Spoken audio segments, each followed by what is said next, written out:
to another video, guys. Today I'm going to take you through protein. How much do you need? Why do you need it? Where can you get it from? When should you have it? All these kinds of things. I'm going to tell you everything that you need to know about protein.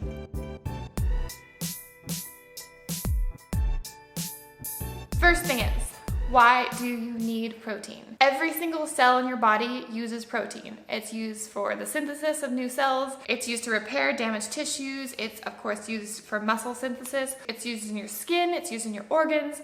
Every cell in your body needs protein. On that note, how much protein should you be having per day? The general consensus is 1 to 2 grams per kilogram of body weight.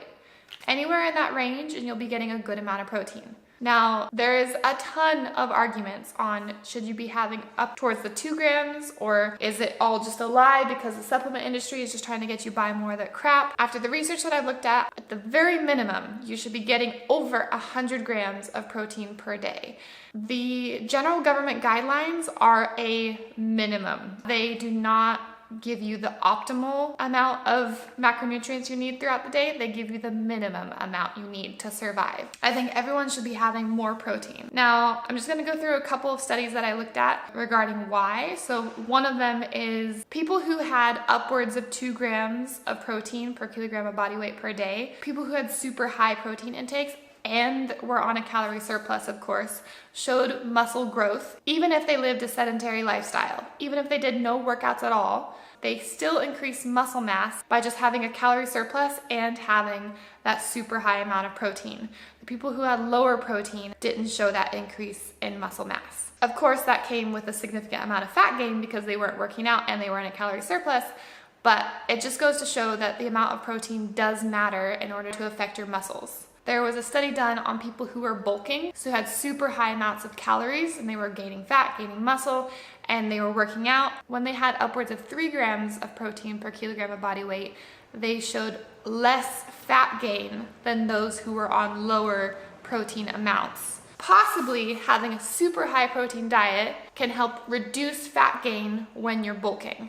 You're still gonna have some fat gain because that's the nature of a calorie surplus in general, but you may be able to minimize that fat gain. And I know that I have a lot of family over the age of 30 who watch these videos. Now for you guys, there is a meta-analysis that I read that showed people who are having at least 1.5 grams per kilogram of body weight per day of protein showed a decreased number of hip fractures and increased bone density from having higher protein intakes. So that just goes to show that we should not be afraid of protein. I think there's a lot of arguments out there, but there is a lot of benefits to a higher protein diet.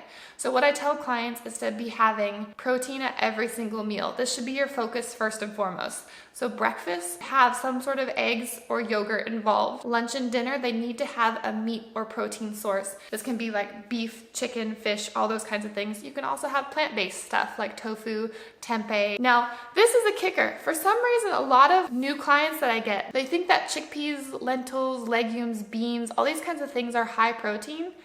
They're not. They're not high protein. They have more protein than pasta, but they are still really high carb. When people say high protein, I think the term high protein needs to be the protein is higher than the fats and the carb content. So a lot of time with plant-based proteins, you need to check the macronutrients on the back on the nutrition panel and make sure that that amount of protein is higher than the fats and the carbs if you're looking at that as a source of protein in your diet. Now, just in regards to how much protein you should be having per day, I really like Jeff Nippards' sliding model of how much protein you should have based on your lean body mass. I'll link that video down below if you want to go have a look. The only issue I have with this model is you need to know your lean body mass, which I don't have access to a DEXA scan regularly, or even like some scales can measure your body fat percentage, but they're pretty inaccurate, and I don't really find myself using the caliper method very often, so I don't really know my lean body mass or my body fat percentage. Maybe I'll do a video on it later.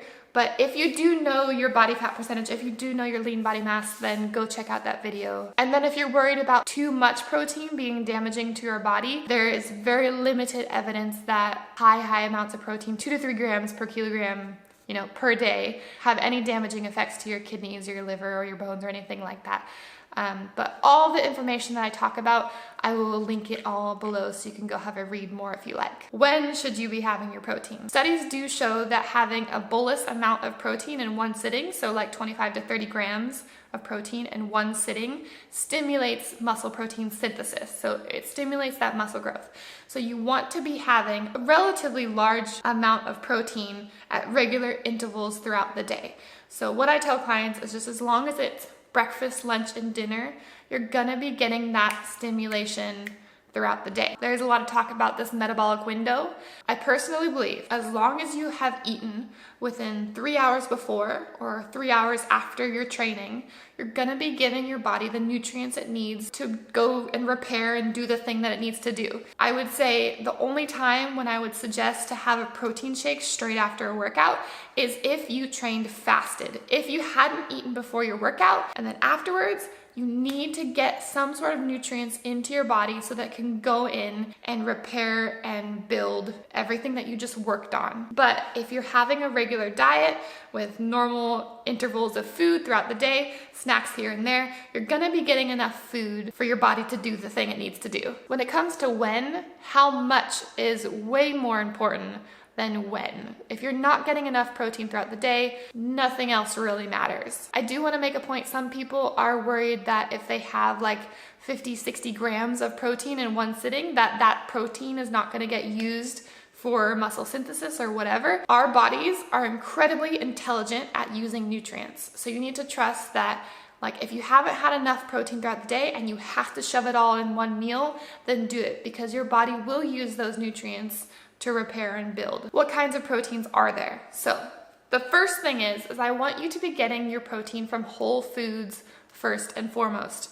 Breakfast, lunch, and dinner, your meats, dairy, low-fat dairy can be very high protein. So go and just, again, look on that nutritional panel. I have like low-fat cottage cheese, low-fat yogurt on hand. They are coming out with low-fat just block cheeses now, which I think is great, that are quite high in protein. So just go and have a look for those. Then you've got, the soy products, tofu and tempeh. If you feel like you can't fit any more whole foods into your day, you've had some sort of whole food protein, breakfast, lunch, and dinner, and maybe 2 or 3 snacks, then I would say, okay, let's get a supplement in there because it might be really hard for you to go up near 200 grams of protein. It just depends on your size. For little ladies who are, only like 150 pounds or less, you guys probably don't need supplements because you should be able to get the amount of protein that you need with a smaller body in from whole foods. But for the big ladies and the big dudes, sometimes we need some help. Okay, supplements,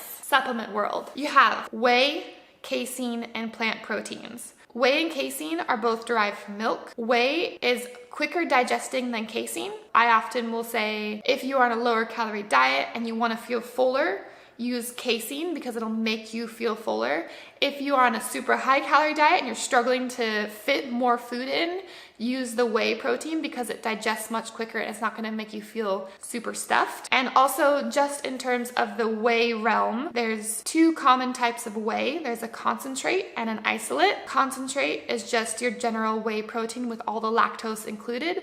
A whey isolate, they will remove the lactose. So if you have any issues with dairy, go for a whey isolate protein or a plant-based protein. The issue with plant-based proteins, and this includes not only supplements, but also like soy products, tofu and tempeh, they don't have all the essential amino acids that you could be getting from animal proteins. They are not optimal sources of protein. If you are to only get your protein from plant-based sources, you will need to have more protein than you think in order to get the same benefits from the plant protein than you would an animal protein. And in my experience with plant-based proteins, they can be quite gritty. It's hard to find one that really tastes amazing on its own. Plant-based proteins are best in smoothies for sure because of the texture. Okay, the last thing I want to touch on for high protein diets is a common experience people have is they find themselves with digestive issues or skin issues because of protein powders. This might not be for everyone, but I feel that most likely this is because their diets are too high in processed foods in general, including supplements, and there's not enough of the whole foods in there. I think if you're having issues with your digestive system or your skin, have a look at your diet, have a look at your lifestyle, see if there's any deficiencies anywhere. What are you missing from your diet? What is there too little of? Are you getting enough vegetables? Are you getting enough fruit? Do you need to go get a blood test? Do you need to see if you should be taking any like an iron supplement or a multivitamin or all these things? You might be missing something, and it might not be because you're having an extra protein supplement here and there. Now, what do I do? Okay, I am trying to get 180 grams of protein in my body every single day. And boy, is it hard. I'm not gonna lie, it's hard. So what I do is I tell myself a minimum of 150 grams of protein, and any more above that, I'm pretty chuffed, I'm pretty proud of myself. But if I don't make it to 180 grams, it's no biggie. I just make up the calories in healthy carbs and fats. So my protein sources, in the mornings, I'll have 3 to 4 eggs, or I'll have protein oats or something like that. I will always have some sort of low-fat yogurt throughout the day. I will always have some sort of meat and vegetable situation at lunch and dinner. And then during this competition prep, I've been having 1 protein shake a day. I try to limit myself to 2 maximum protein supplements per day because I just don't want to overdo my body on processed supplements. I want to be getting more good stuff from whole foods, and if I don't make my 180 grams requirement, it's no big deal. As far as supplements go, I'm currently using PE Science. I have tried a lot of different protein powders, and they are my favorite tasting protein powders. I have tried VPA, Venom Protein Australia, probably the most affordable company that I found in Australia. So if you guys are budgeting, check out their website. I really like True Protein. They're a little bit more expensive, a little bit more high end, but they have really high quality products. And then in general, for all my American family and everyone here, you can't go wrong with like My Protein or Optimum Nutrition. They're just your generic good protein powders. They'll do the job. I hope that some of this information helped you out. Let me know if you have any questions, and I will see you in the next one. Bye guys.